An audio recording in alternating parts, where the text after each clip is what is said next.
Nothing screams, I want to be the president for all Americans, like admitting in court that you cut grants for states that didn't vote for you. Trump administration admits canceling grants to states that did not vote for him. Federal officials said in court documents that they halted billions of dollars in funding for energy projects to states, quote, based solely on whether they backed President Trump in the 2024 election. When the Trump administration canceled more than $7.5 billion in Biden-era federal grants for clean energy projects in October, it framed the move as an urgent corrective to protect taxpayer funds from waste. But it wasn't true.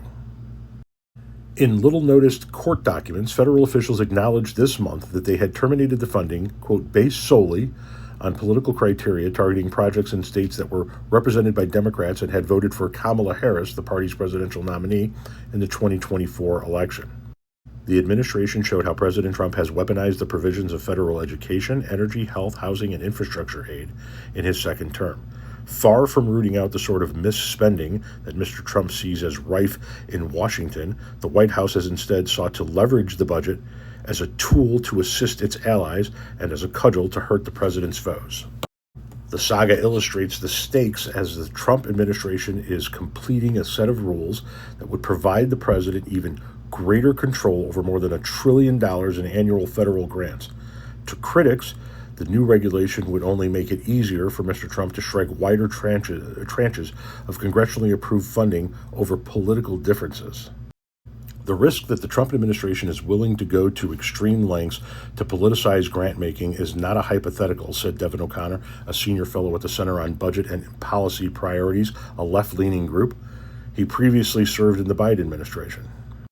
If they are willing to be that blatant about it, Mr. O'Connor said of the court filing, then I think we should take seriously when they put forward a framework that would allow for the extreme politicization of grant-making across all of the federal government. The White House did not respond to requests for comments, of course.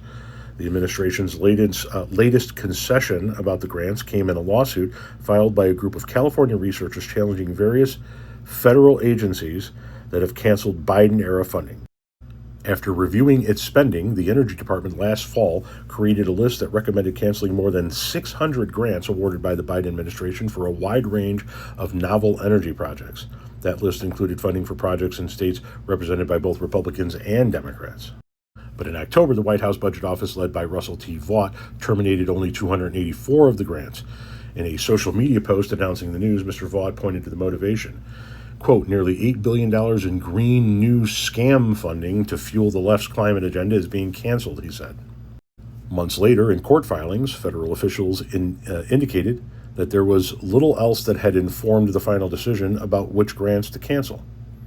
With one exception, a lawyer for the Energy Department conceded in a court filing this month, the 284 terminated grants had a recipient location and or at least one place of performance in a state that awarded its electoral votes to Kamala Harris in the 2024 election and has 2 Democratic caucusing senators. That is the weaponization of the federal government.